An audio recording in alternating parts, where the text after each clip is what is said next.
So we'll start with MCQs of electrostatics. Question number 1. Fg and Fe represents gravitational and electrostatic force respectively between electrons situated at a distance 10 centimeter. The ratio of Fg by Fe is of the order of. वैसे question आपको solve करने की जरूरत नहीं पड़ेगी अगर आपको ये पता है कि इलेक्ट्रोस्टैटिक फोर्स और ग्रेविटेशनल फोर्स में से कौन सा फोर्स वीकर है और कौन सा फोर्स स्ट्रॉन्गर है। अगर पता होगा तो डायरेक्ट क्वेश्चन सॉल्व होगा। और हमने वैसे स्टेट बोर्ड क्लासेस में इस टाइप का क्वेश्चन ऑलरेडी सॉल्व किया है ना। Compute and compare electrostatic force and gravitational force ऐसा क्वेश्चन था। तो ठीक है, if you do not remember that is okay, we will do it again, लेकिन याद होना चाहिए। 10⁻⁻43 आंसर आएगा। आपको क्या पूछा है? Ratio of gravitational force to that of electrostatic force between two electrons at a distance of 10 centimetre square. Gravitational force is G m1 m2 by r square। यहाँ पे m1 भी मास ऑफ इलेक्ट्रॉन है, m2 भी mass of electron है, तो me square upon r square, right. और electrostatic force if you remember ये होता है 1/4 pi epsilon 0 Q1 Q2 by r square. यहाँ पे Q1 भी इलेक्ट्रॉन है और Q2 भी इलेक्ट्रॉन है, तो e square upon r square. हमको वैसे भी रेशो में इंटरेस्ट है तो हम लोग डायरेक्टली रेशो ले लेंगे। जब रेशो लोगे तो r स्क्वायर हो जाएगा, कैंसिल आउट। तो क्या बचेगा? gm square upon 1/4 pi epsilon 0 e square. अभी आपको सिर्फ यहाँ पे gm 1/4 pi epsilon 0 और e इसकी वैल्यू सब्स्टिट्यूट करनी है। तो gravitational force upon electrostatic force is equal to what is the value of g? 6.67 into 10 raised to minus 11. So 6.67 into 10 raised to minus 11. Mass of electron 9.1। 9 ले लो, क्या फर्क पड़ता है? 9 into 10 raised to minus 31 का square upon okay 1/4 pi epsilon 0 9 into 10 raised to 9 बराबर, correct. e square, what is e square? 1.6 into 10 raised to minus 19 का square. What you should do first of all is सिर्फ powers का adjustment कर लो। 6.67 9 का square 81 into 10 raised to minus 31 का square minus 62 और minus 11 minus 73 upon 9 into 1.6 का square मतलब 1.6 into 1.6 into 10 raised to 19 minus 19 का square minus 38 plus 9 10 raised to minus 29 10 raised to minus 73 और नीचे लगभग 10 raised to minus 30 है अप्रोक्सीमेटली 10 raised to minus 73 और 10 raised to minus 30 नीचे, तो कितना आएगा? 10 raised to minus 43। बाकी सिर्फ एडजस्टमेंट का काम है, 1 जा 9 जा 1 जा 4 जा, बाकी सब एडजस्टमेंट का काम है, तो तुम करते रहो। तो this is approximately 10 raised to minus 43 10 raised to minus 43 आ गया। अब अगर आपको पता होता, जो पता होना चाहिए, which force is stronger? Electrostatic force.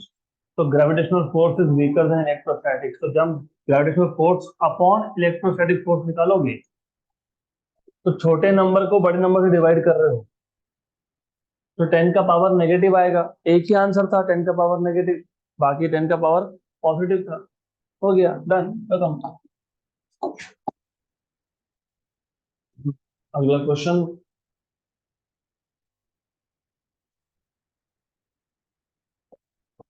a total charge q is broken into two parts, q1 and q2, and they are placed at a distance r from each other. The maximum force of repulsion between them will occur when q2 equal to q1 equal to q2 equal to q1 equal to। पहले पूरा question समझ लो, और अगर आपको ये question समझ में आ गया, इस पर टोटल 6 टाइप के क्वेश्चन बनते हैं। क्वेश्चन सेम है, सिर्फ फ्रेमिंग अलग होता है क्वेश्चन का। 3 होते हैं ग्रेविटेशन में सेम टाइप, 3 होते हैं इलेक्ट्रोस्टैटिक्स में। ग्रेविटेशन में चार्ज की जगह पे क्या आएगा? मास। यहाँ पे क्या था? चार्ज। इसको ब्रेक किया 2 पार्ट्स में, वहां पे क्या होगा, मास, उसको ब्रेक करोगे टू पार्ट्स में। तो अगर ये एक क्वेश्चन समझ में आता है तो लगभग आपके 6 क्वेश्चन सॉल्व होते हैं। तो मैं पहले पूरा मैथमेटिकल अप्रोच बताऊंगा आपको पूरा, फिर ट्रिक बताऊंगा, क्योंकि ये टाइप के क्वेश्चंस को आपको सॉल्व नहीं करना होता है। सॉल्व करने जाओगे तो 6 से 7 मिनट वेस्ट होंगे आपके, if you try to solve mathematically. A charge, total charge Q is broken into two parts, Q1 and Q2, and they are placed at a distance r. At a distance r मतलब distance r fix कर दिया. The maximum force of repulsion is. तो आपको already पता है force is some constant 1/4πε0 Q1 Q2 by r square. मतलब force depend करता है प्रोडक्ट ऑफ चार्जेस पे और स्क्वायर ऑफ डिस्टेंस पे। लेकिन उन्होंने बोला है कि हमने टोटल चार्ज Q को दो पार्ट्स में स्प्लिट कर दिया, और दो पार्ट्स में स्प्लिट करने के बाद क्या किया, डिस्टेंस फिक्स कर दिया, मतलब डिस्टेंस भी कांस्टेंट है। तो फोर्स प्योरली किस पे डिपेंड करेगा, प्रोडक्ट ऑफ चार्जेस पे। ओके, तो याद रखो। अब जो टोटल चार्ज था Q, ये हो गया Q1 plus Q2, right, clear. तो जो फोर्स है, force will be 1/4πε0 Q1 Q2 upon r square, वो लिखा ही है मैंने। देन आगे जाने से पहले थोड़ा सा मैथमेटिक्स, थोड़ा सा मैथ्स पता होना चाहिए। y और ये x, सपोज मेरे पास एक ग्राफ है, इस ग्राफ में फंक्शन फंक्शन मतलब y, उसकी वैल्यू जैसे x बढ़ेगा तो y की वैल्यू बढ़ेगी, और फाइनली एक मैक्सिमम वैल्यू मिलेगी आपको, और उसके बाद वापस से वैल्यू क्या हो रही है, कम। तो as x increases, value of function increases, it reaches maximum value and then again decreases. तो मैक्सिमम वैल्यू पे, फंक्शन की मैक्सिमम वैल्यू पे स्लोप का वैल्यू क्या आएगा, 0। क्यों, what is slope, slope tangent, right. तो slope of any line parallel to x axis is 0, और एंगल भी 0 बनता है ना, slope is also tan theta. x axis को अगर लाइन पैरेलल है तो what is theta, 0, what is tan theta, 0। तो स्लोप क्या है, 0। ये सिर्फ मैक्सिमम पे होता है क्या, ऐसा नहीं है, मिनिमम पे भी होता है। तो अगर मेरे पास ऐसा फंक्शन होता तो उस केस में भी मिनिमम पे, मिनिमा पे स्लोप क्या आता, 0। तो जब भी आपको मैक्सिमम या मिनिमम ऐसे वर्ड यूज किए हो तो वहां पे स्लोप लेना, मतलब डेरिवेटिव लेना, क्योंकि what is slope, do you remember what is slope, dy by dx, और वो क्या आएगा, 0। स्लोप dy बाय dx ही होता है ना, राइट। अब उसका इसके साथ क्या कनेक्शन है, उसका इसका कनेक्शन ये है कि मैं यहाँ पे फोर्स को प्लॉट कर देता हूँ, और यहाँ पे मैं दोनों में से एक चार्ज को प्लॉट करता हूँ, Q1 या Q2, दोनों में से कोई भी एक।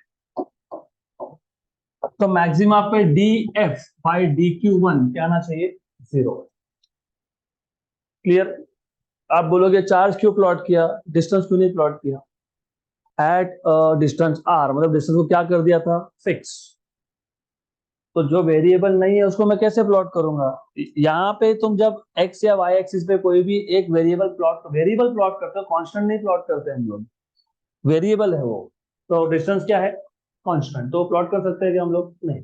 तो वेरिएबल कौन कौन है, 3 वेरिएबल है, कौन कौन, फोर्स, Q1 और Q2।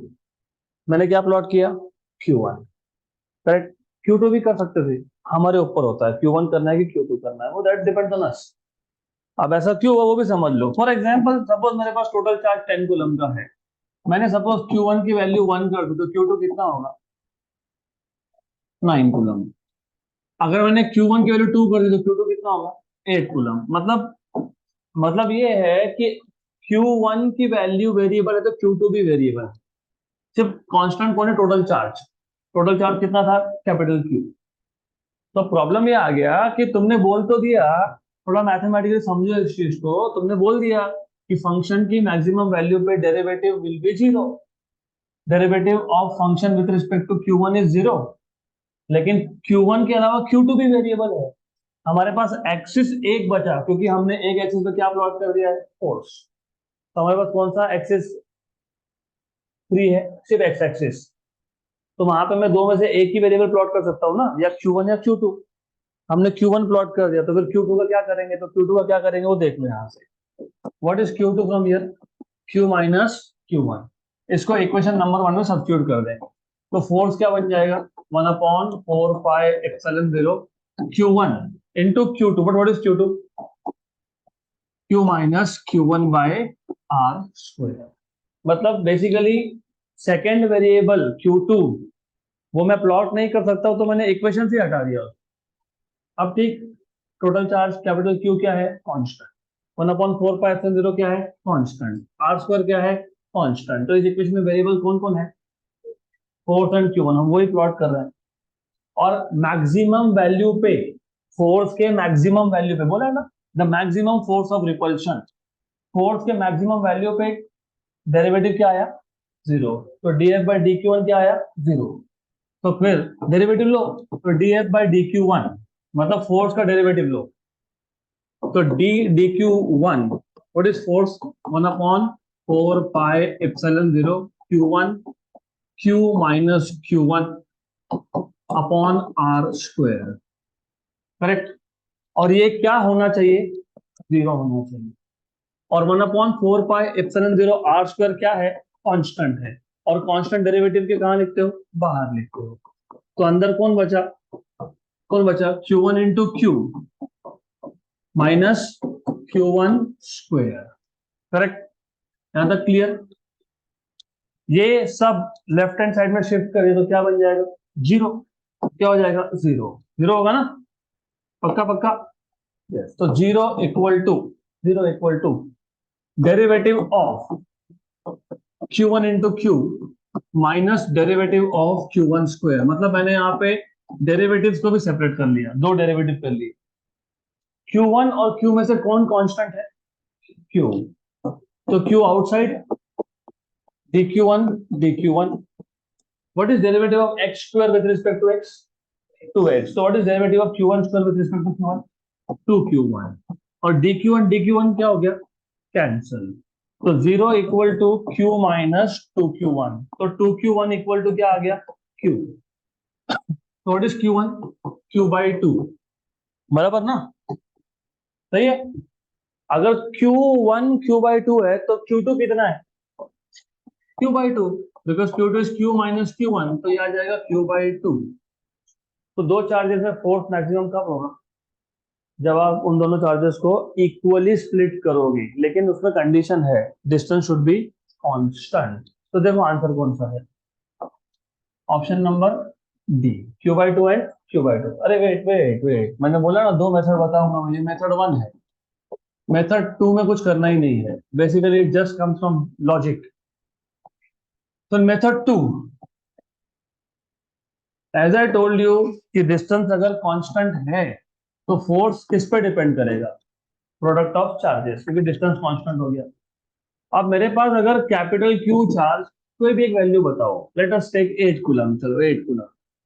अगर मेरे पास कैपिटल Q 8 कूलम है और इसको मैं स्प्लिट कर रहा हूं, अब सपोज इसको 1 किया तो ये कितना होगा, 7। इसको 2 किया तो कितना होगा, 6। इसको 3 किया तो 5, 4 4 5 3, बराबर 6 2 7 1। फोर्स इज प्रोपोर्शनल टू, किसको proportional, force Q1 into Q2। What is Q1 into Q2, 7। ये कितना है, ये कितना है, ये कितना है, ये कितना है, 15। ये कितना है, 12। ये कितना है, 7। मैक्सिमम कब दिख रहा है आपको, 16। मतलब 8 कूलम के दो इक्वल टुकड़े कर दिए, 4 एंड 4, बराबर। 10 कूलम होता तो 5 एंड 5, क्यू कूलम होगा तो Q/2 एंड Q/2। तो डायरेक्ट ये लॉजिक से ही आ गया। तो ये सब करने की जरूरत नहीं पड़ेगी आपको, इतना सारा मैथ्स करोगे और बाद में बोलोगे कि हाफ एंड हाफ में स्प्लिट करोगे। अब इसमें और एक टाइप का क्वेश्चन आता है, वो भी यहीं पे कर लेंगे। आपको बोला होता है कि हमारे पास एक चार्ज था, हमने उस चार्ज के दो टुकड़े कर दिए। एक टुकड़ा है Q/x और दूसरा पीस है 1 minus 1/x into Q। Find the value of x for which the force between two charges for a given distance is maximum. What when will be the force between two charges maximum? जब आप उसको कैसे split कर रहे हो, half and half. मतलब आप Q1 की वैल्यू क्या कर रहे हो, Q/2 कंपेयर करके बताओ x की वैल्यू क्या आएगी। हो गया, डन, खत्म, end of the story, done. कुछ सॉल्व नहीं करना है ऐसे क्वेश्चंस को। चलो अगला क्वेश्चन, तो इसको सिर्फ एज अ ट्रिक याद रखो, you don't have to write this down, just remember this as a trick. The force is maximum if the distance is constant for two equal charges. Three charges, 4q, capital Q and small q, are in a straight line in the position of 0, L/2 and L respectively. The resultant force on Q will be 0 if, तो पहले question अच्छे से समझ लो। 4q, capital Q और small q, 4q, capital Q and small q, they are in a straight line. 4q charge जो था वो ओरिजिन पे है, कैपिटल Q चार्ज जो है वो L/2 पे है, और स्मॉल q चार्ज है L पे। Resultant force on Q will be 0 if capital Q is equal to net force acting on charge Q is 0, ऐसा बोला है। So what will be your approach of solving this question?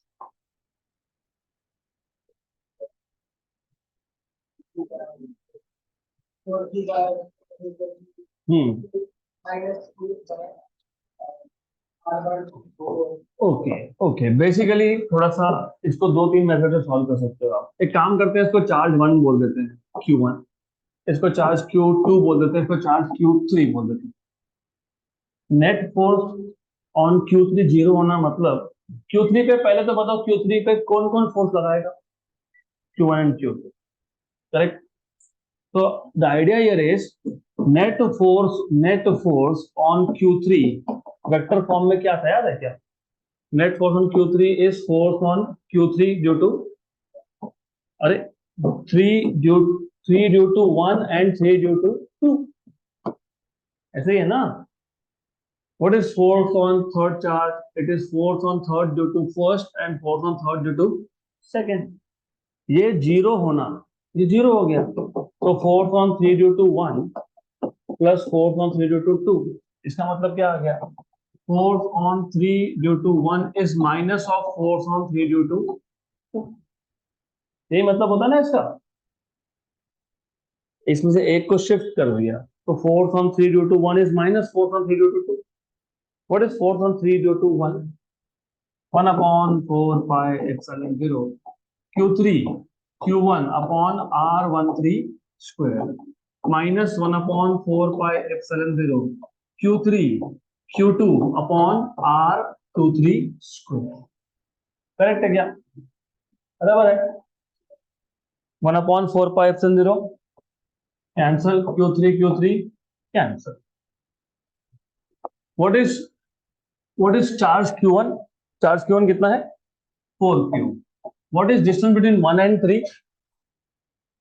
L, तो L का square equal to minus, what is charge on Q2? Capital Q। What is distance between 2 and 3? L/2 का square, मतलब L/4। तो ये 4 ऊपर जाएगा और cancel हो जाएगा, तो 4q/L² equal to minus 4 capital Q/L², ऐसे ही आएगा ना। कैंसल कैंसल कैंसल कैंसल, तो what is capital Q? -q। देखो है क्या, option number A, done.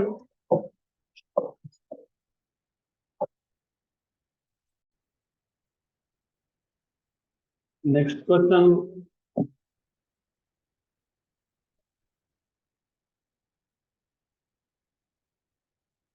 +2 coulomb and +6 coulomb, two charges are repelling each other with a force of 12 Newton. If each charge is given -2 coulomb of charge, then the value of the force will be 0। 0 आएगा, क्यों? क्योंकि पहला charge क्या था, कितना, +2 coulomb, दूसरा charge कितना था, +6 coulomb। दोनों में फोर्स कितना था, initial force 12 Newton, correct, right. अब हमने दोनों को एडिशनल चार्ज दे दिया, कितना एडिशनल चार्ज दिया, -2।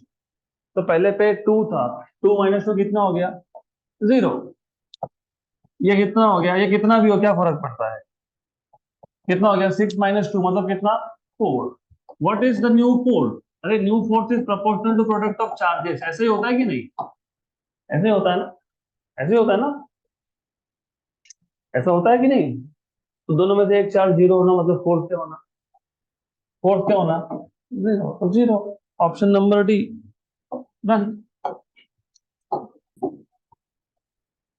Next question. अगला क्वेश्चन।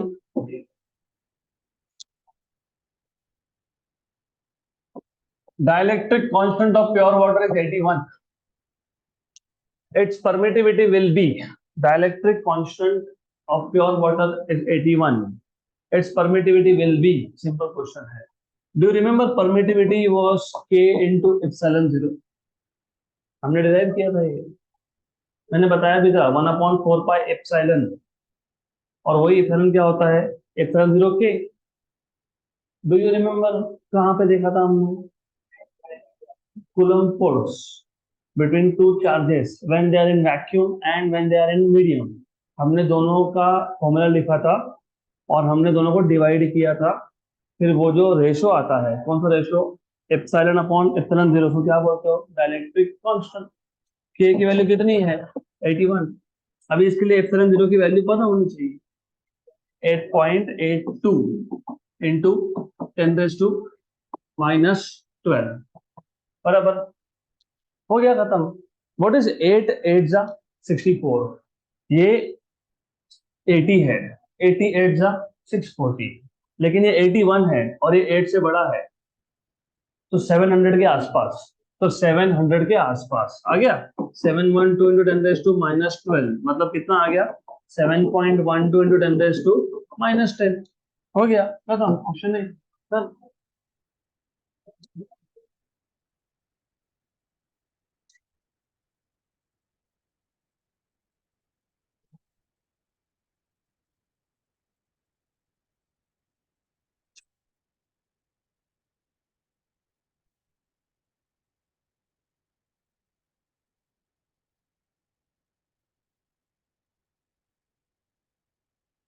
चलो नेक्स्ट क्वेश्चन। ये टाइप के क्वेश्चन सिर्फ इसके लिए होते हैं just to remind what is the value of epsilon 0 and for you to know what is the formula of permittivity. अगला क्वेश्चन। Next question, 6th number. Three equal charges, three equal charges, three equal charges are placed on three corners of a square। चार में से तीन corner है, क्योंकि square है तो चार वर्टेक्स होते हैं, उसमें से तीन पे तीन इक्वल चार्जेस है।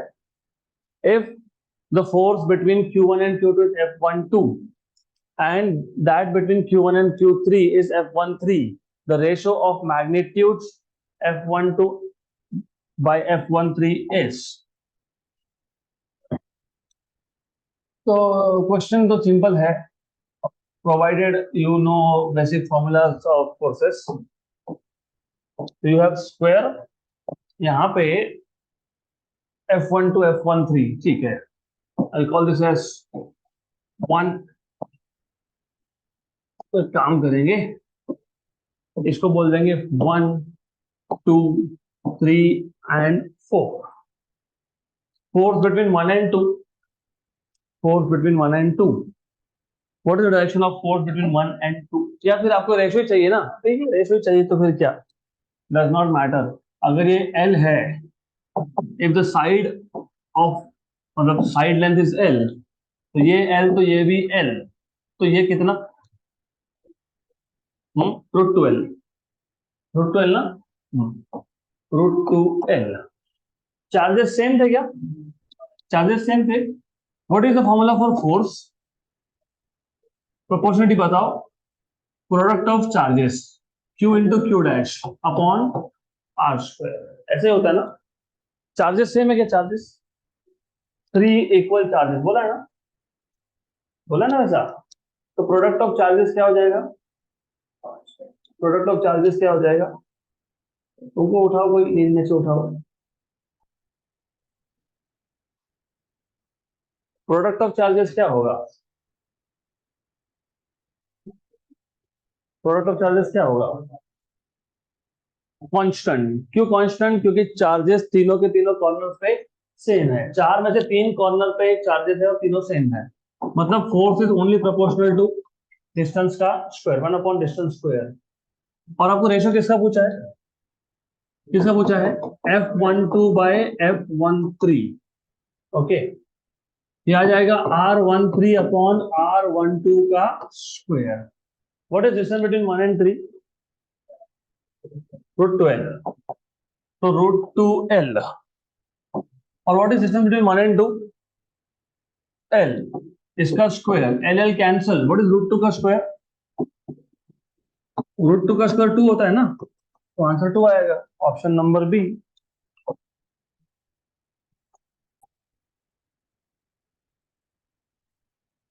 ABC is a right angle triangle. So you have been given a right angle triangle ABC with AB equal to 3, BC equal to 4. तो AC equal to 5 आएगा। राइट एंगल ट्राइंगल है तो hypotenuse जो होता है वो √3² plus 4² मतलब √25। Angle ABC भी बता दिया तुमको, π/2 है, 90 डिग्री है। 3 charges 15, 12 and 20, 15, 12 and 20 -20 ESU। What is ESU? Electrostatic unit. जैसे SI unit of charge is coulomb, वैसे CGS unit of charge is ESU, electrostatic unit. Are placed respectively on A, B and C. The force acting on B is, the force acting on B is, simple question है।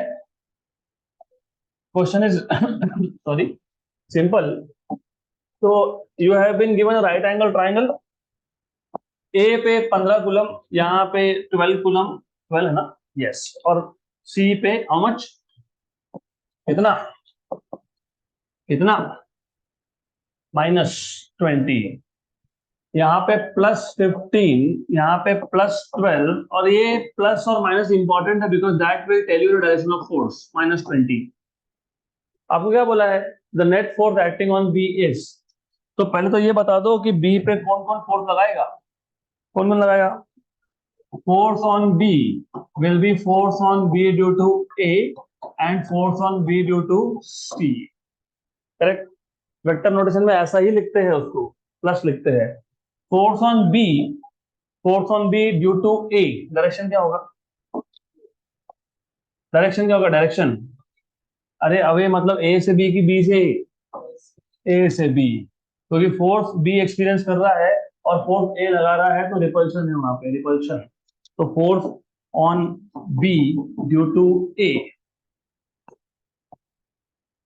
Force on B due to C, from B to C. क्यों? क्योंकि वो negative charge है, वो repel नहीं करेगा, वो attract करेगा, तो वो अट्रैक्ट करेगा। तो ये आ गया direction. This is force on B due to C. इसका मतलब force on B due to C, इसका मतलब ये दोनों जो फोर्सेस है they are at 90 degree to each other. जब ऐसा हो तो रिजल्टेंट कहाँ जाता है? Along the diagonal. तो resultant will be along the diagonal. ये आ गया force on B, resultant force on B, ऐसा होता है वो, बराबर।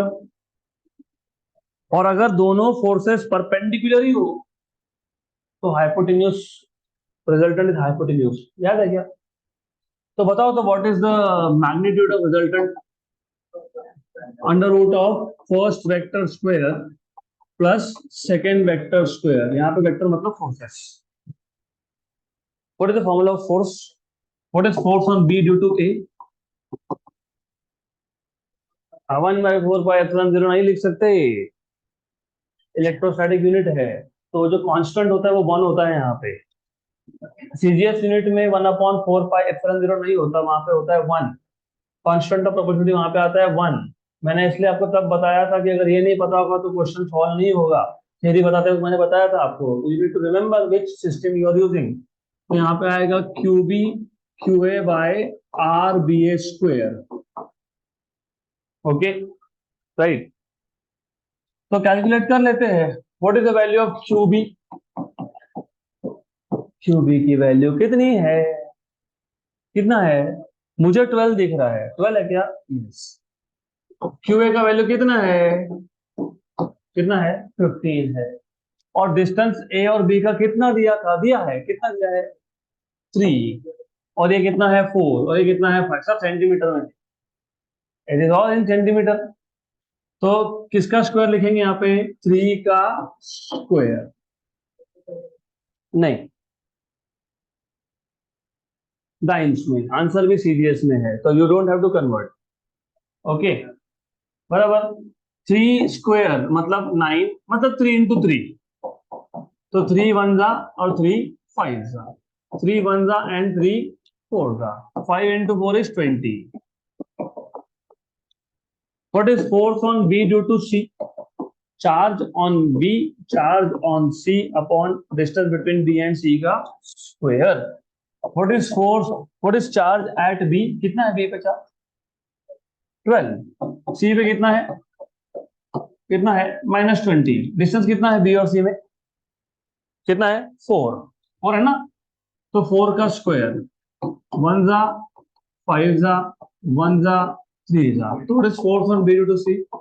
-15। What is resultant force? Under root of FBA square. What is FBA? 20। 20 square plus -15 का square. How much is this? 400 plus 225 मतलब कितना? Under root of 625 मतलब कितना? 25 times। 25 times। Option C. Next question.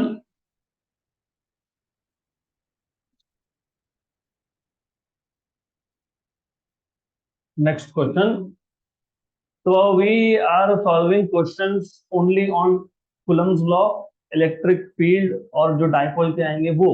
और बेसिकली क्यों? क्योंकि एज आई टोल्ड यू, आधा part जो है ना, आधे से ज्यादा 80% part of electrostatics will be in 12th।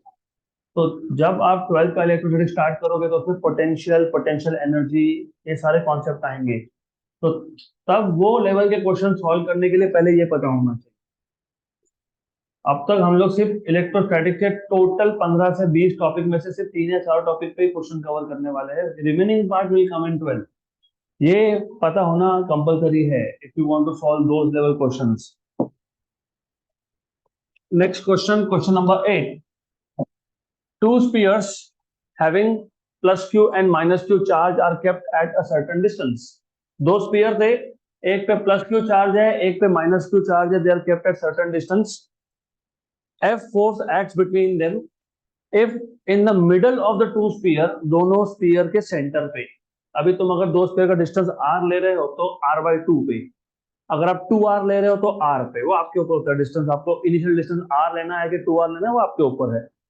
उसके मिड पॉइंट पे मतलब, तो if in the middle of the two sphere another similar sphere, similar मतलब उसका वॉल्यूम, उसका साइज और बाकी दो का साइज सेम होगा, having charge plus Q is kept, then it experiences a force in magnitude and direction as। okay, तो ऐसा करते हैं, we'll take a straight line। let us say हमारे पास यहाँ पे एक स्पीयर है, यहाँ पे एक स्पीयर है। ये पहला स्पीयर है, इसको नंबर 1 बोल देता हूँ, इसको नंबर 2 बोल देता हूँ। इस पे चार्ज प्लस क्यू है, इस पे चार्ज माइनस क्यू है। इनिशियल डिस्टेंस में 2r मान लेता हूँ, मुझे सिर्फ कैलकुलेशंस कम करने हैं इसलिए 2r माना मैंने, बाकी कोई रीजन नहीं था।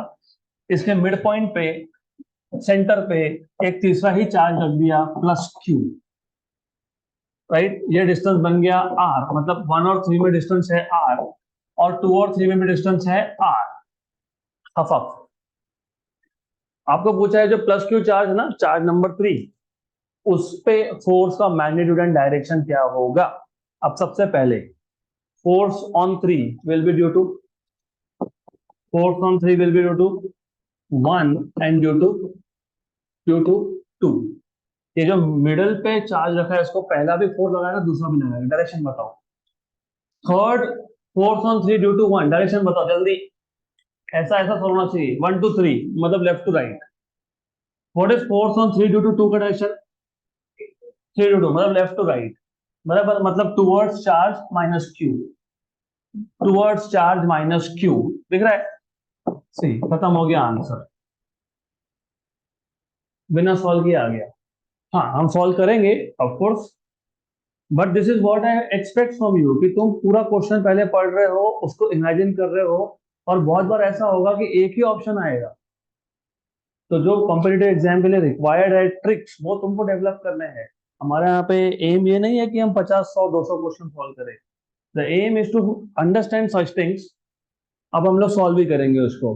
तो पहले हम निकाल लेंगे फोर्स ऑन 3 ड्यू टू 1। क्या आएगा ये? क्या आएगा? क्या आएगा? 1/4 पाई एप्सिलॉन 0 Q3 Q1/R31 है ना? 1/4 pi epsilon 0 Q3, what is Q3 plus Q, what is Q1 plus Q, तो Q² अपॉन डिस्टेंस कितना है? R²। और जो आपको ओरिजिनल फोर्स बताया ना, प्लस क्यू और माइनस क्यू में कितना फोर्स था? F। प्लस क्यू और माइनस क्यू, प्लस क्यू और माइनस क्यू, मतलब force on 1 and 2, force between 1 and 2 कितना बोला है? F। ये फोर्स क्या होगा? 1/4 pi epsilon 0 plus Q minus Q, Q² upon 2R²। 2R² क्या आएगा? 4R²। होगा ना ऐसा? होगा कि नहीं होगा? सिर्फ मैंने माइनस साइन नहीं लिखा क्योंकि मुझे मैग्नीट्यूड से मतलब है। Force between 1 and 2 is 1/4 pi epsilon 0 Q1 Q2 Q and minus Q, तो माइनस Q² अपॉन डिस्टेंस कितना था? 2R² तो कितना हो गया? 4R²। बराबर है क्या? यस। फिर माइनस क्यू नहीं लिखा because I am not worried about direction, मुझे मैग्नीट्यूड से मतलब है, तो मैंने मैग्नीट्यूड लिख दिया। ये आ गया है, करेक्ट है, सही है। अगर इस 4 को उठा के मैं यहां रख दूं तो 1/4 पाई एप्सिलॉन 0 Q² क्या बन जाएगा? 4 है। तो वो क्या है? 4F है। ये very good, this is 4F। आ गया? ये क्या फाइंड किया तुमने? फोर्स ऑन 3 ड्यू टू 1, लेकिन फोर्स ऑन 3 ड्यू टू 2 बाकी है, तो वो भी निकाल लो। What is force on 3 due to 2? 1/4 pi epsilon 0। 3 पे चार्ज था Q, 2 पे चार्ज है माइनस Q, तो क्या हो गया? Q² upon R²। अगेन मैंने नेगेटिव साइन नहीं लिखा। क्यों नहीं लिखा? क्योंकि मैं वेक्टर से डायरेक्शन बताने ही वाला हूँ बाद में। What is this? 4F, this is 4F। अब दिखाते हैं direction. Force on 3 due to 1, force on 3 due to 1, क्या था डायरेक्शन? 1 to 3, 1 to 3, 1 से 3। Force on 3 due to 2 is from 3 to 2, तो force on 3 due to 2 is from 3 to 2। बराबर। अगर आपके पास दो वेक्टर सेम डायरेक्शन में हो तो क्या करते हो तुम? ऐड करते हो। तो नेट फोर्स क्या होगा? What is net force? F31 plus F32, what is F31? 4F, and this is also 4F, तो 4F plus 4F 8F, towards which charge? Negative charge. तो वही तो बोला answer, 8F towards negative Q। हो गया।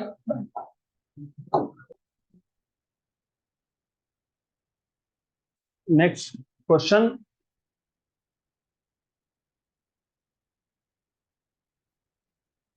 अभी ये क्वेश्चन ना, this question we will not solve क्योंकि हमने सॉल्व कर लिया ऑलरेडी।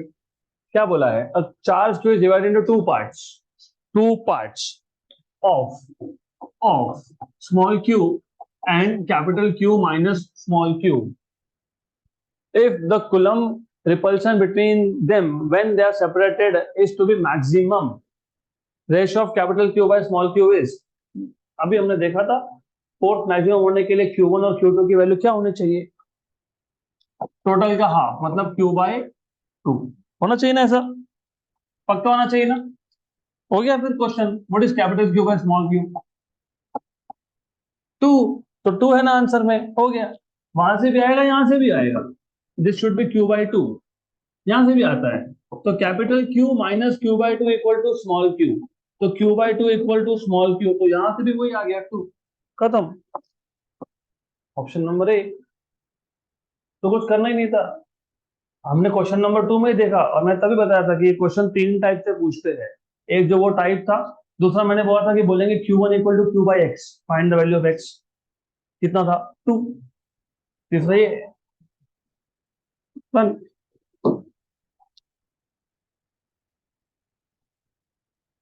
अगला question,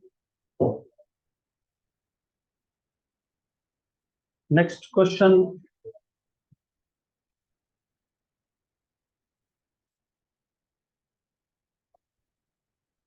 2 point charges,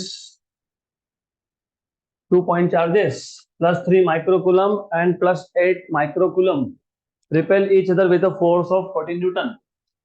If a charge of minus 5 microcoulomb is added to each of them, then the force between them will be. तो चलेगा, अभी अभी I'll start asking question to any one of you randomly, so that you pay attention here now onwards. बताओ कैसे solve करोगे? नहीं तो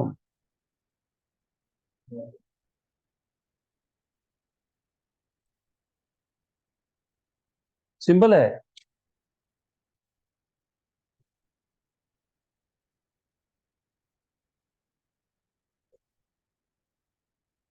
कैसे सॉल्व करोगे क्वेश्चन को?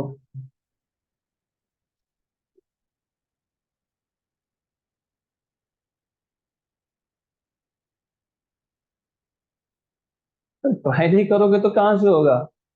और कुछ भी नहीं क्वेश्चन में, क्या बोला है आपको? 2 पॉइंट चार्जेस, 2 पॉइंट चार्जेस, पहला चार्ज कितना था? +3 माइक्रोकुलम। दूसरा चार्ज कितना था? कितना था? +8 माइक्रोकुलम। इन दोनों में फोर्स, इनिशियल फोर्स कितना है? कितना है? 40 न्यूटन। बराबर। अभी आपने क्या किया? क्या किया? दोनों पे कितना कितना एक्स्ट्रा डाल दिया। Very good. तो मुझे बताओ Q1 डैश कितना हो गया? -2, 3 - 5 तो कितना हो गया? -2। और ये Q2 डैश कितना हो गया? +3, क्योंकि 8 में से 5 गए, तो +3 माइक्रोकुलम। और F डैश ये कितना है पूछा है, बराबर। तो अभी तो हमने देखा कि force is proportional to product of charges, लिखा था कि नहीं हमने ऐसा? तो F डैश अपॉन F, मतलब new force is equal to Q1 dash Q2 dash upon Q1 into Q2। So what is F dash?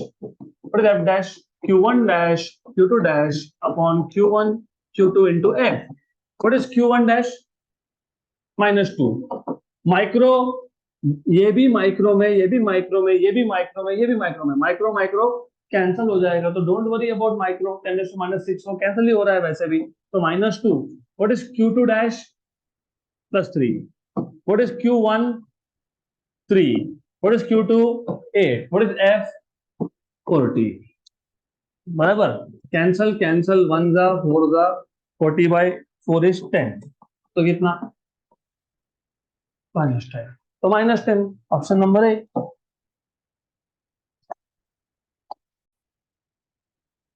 Next question,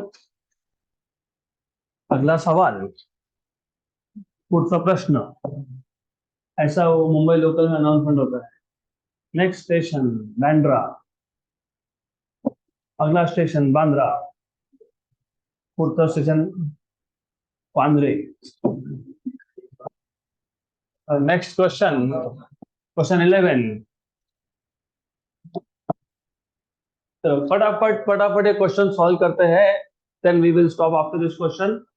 electric charges of 1 microcoulomb, -1 microcoulomb and 2 microcoulomb, तीन charges है, 1, -1 and 2, are placed in air, मतलब 1/4πε0। अगर कोई और medium बोला होता तो ε0 के लिखते। At the corners ABC respectively of an equilateral triangle ABC, ठीक है, good. Having length of each side 10 centimetre, the resultant force on the charge at CS, तो C पे कितना रिजल्टेंट फोर्स है ऐसा आपको पूछा है। तो आपको पूछा है तो आप बताओगे। तो ये आ गया इक्विलैटरल ट्रायंगल। ये ए वर्टेक्स, ये बी वर्टेक्स, ये सी वर्टेक्स। तो A B and C charges कैसे है, 1 - 1 एंड +2। चार्जेस कैसे है, 1 - 1 एंड +2, ऐसे ही है ना, ऐसे है कि नहीं। आपको रिजल्टेंट फोर्स किस पे निकालना है, सी पे। तो सी पे कौन से दो चार्जेस फोर्स लगा रहे होंगे, force on C due to A and force on C due to B. C और ए दोनों पॉजिटिव, तो फोर्स इज अट्रैक्टिव और रिपल्सिव। रिपल्सिव, तो what is force on C due to A का direction, A to सी, मतलब ये ऐसा जाएगा। तो this is the direction of force, this is the direction of force, force on C due to A. What is the direction of force on C due to B, C to B, क्योंकि ये positive है ये negative है, तो B C को क्या करेगा, क्या करेगा, अट्रैक्ट करेगा। अट्रैक्ट करेगा कि नहीं करेगा, यस और नो, यस। तो force on C due to B. अब ये क्योंकि इक्विलैटरल ट्रायंगल था, तो ये कितना एंगल था, 60। वो 60 था, तो ये कितना है, 120। तो ये जो दो फोर्सेस है इन दोनों में एंगल कितना है, 120। तो do you remember what is the resultant of two forces, under root of force on C due to A का square plus force on C due to B का square plus 2 times of force on C due to A, force on C due to B, cos of theta. Theta कितना है यहाँ पे, 120। और इस cos 120 minus half, पता है कैसे आता है, cos of 120 is cos of 90 plus 30। Cos of 90 plus 30 second quadrant में गया, कॉस नेगेटिव होता है, तो -sin 30 होता है। What is -sin 30, minus half. Cos of 90 plus 30, you are in second quadrant में कॉस इज नेगेटिव, और अगर 90 प्लस थीटा हो तो कॉस बन जाता है साइन, साइन बन जाता है कॉस। तो cos of 90 plus 30 will be -sin 30, -sin 30 minus half. तो F C A square plus F C D square +2 F C A F C B, और ये माइनस हाफ, तो 2 और 2 हो गया कैंसल आउट। तो under root of F C A square plus F C B square minus F C A F C B. अभी आपको सिर्फ force on C due to A और सी ड्यू टू बी इसकी value find करनी है। कैसे find करोगे, पता तो है ही। What is force on C due to A, 1/4πε0 Q C Q A by r C A distance का square. This is 9 × 10⁹। What is charge at C, 2, और वहां पे 1, तो 2 × 1। ये माइक्रो माइक्रो थे, माइक्रो माइक्रो, 10⁻⁻6 और -6, तो कितना हो गया, -12। ऐसे था ना, तो मैं तो माइक्रो माइक्रो छोड़ दिया तो गए, आंसर नहीं आएगा। R C A, what is A and C distance, 10 centimetre. Centimetre का मीटर में कन्वर्जन, 10 × 10⁻², मतलब 10⁻⁻1। 10 सेंटीमीटर, 10 × 10⁻² मीटर, मतलब 10⁻1 मीटर, लेकिन उसका स्क्वायर है तो स्क्वायर है। कितना हो गया, 18। 10⁻9 और 10⁻12, -3, और नीचे -2, तो ऊपर बचेगा -1, मतलब कितना, 1.8 newton. Similarly, what is force on C due to B, 1/4πε0 Q C Q B upon r C B square. 1/4πε0 is this, what is QC, QC +2 और QB -1, मतलब घुमा फिरा के वैल्यू सेम आएगी, सिर्फ -1.8 आएगा। डिस्टेंस सेम है, चार्ज का मैग्नीट्यूड सेम है, सिर्फ ये माइनस था, तो फोर्स का डायरेक्शन चेंज हुआ, मैग्नीट्यूड क्या है, सेम। तो ऐसा टाइम पास मत करना सॉल्व करने में, नहीं तो करते रह गए। तो what is resultant force, under root of क्या था, FCA square plus FCB square minus 2 minus FCA FCB. What is FCA square? 1.8 का square. What is FCB square? Minus 1.8 का square. Minus. What is FCA? 1.8. What is FCB? Minus. पक्का?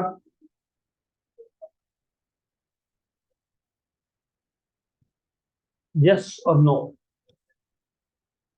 सोच के बताओ.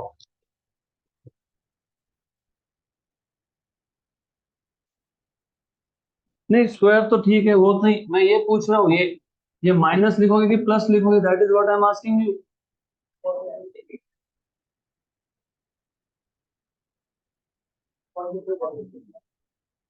What angle did you take? क्यों लिया था 120? Because of direction. Direction ले लिया तो चार्ज नेगेटिव लेते क्या वापस से? नहीं. तो फोर्स वापस से नेगेटिव लोगे क्या? नहीं. तो रिमेंबर, इसके लिए क्या करना चाहिए, I tell you. For this reason यहीं पे तो मॉड लिख लो. अगर मॉड नहीं लिखोगे तो गए. फिर तुमने मॉड लिख लिया तो ये क्या बन गया? पॉजिटिव. फिर अभी डाउट ही खत्म हो गया कि नेगेटिव होगा कि पॉजिटिव होगा. पॉजिटिव होगा. एंगल 120 क्यों आया था? Because of negative charge. ये नेगेटिव था, इसके लिए फोर्स यहाँ पे आया. ये नेगेटिव था, इसके लिए फोर्स यहाँ पे आया. अगर मैं ये नेगेटिव लेता ही नहीं तो फोर्स यहाँ जाता, तो एंगल 120 होता कि 60 होता? ये 60 तो ये कितना होगा? 60. तो तुम्हारा एंगल 120 क्यों आया? Because of negative charge. तो तुमने एक बार एंगल 120 डायरेक्शन की वजह से ले लिया ना, तो वापस से नेगेटिव क्यों लिख रहे हो उसको? तो नेगेटिव लिखना नहीं. लिखोगे ना नेगेटिव, लिखोगे तो आंसर आएगा नहीं, और आंसर आएगा नहीं मतलब गए. -1. 1.8 स्क्वायर माइनस 1.8 स्क्वायर क्या हो गया? कैंसर. तो क्या बचा? 1.8 स्क्वायर का रूट मतलब कितना आया? हाँ, तो आ गया 1.8 आंसर में. ऑप्शन नंबर 20 हो गया. डन.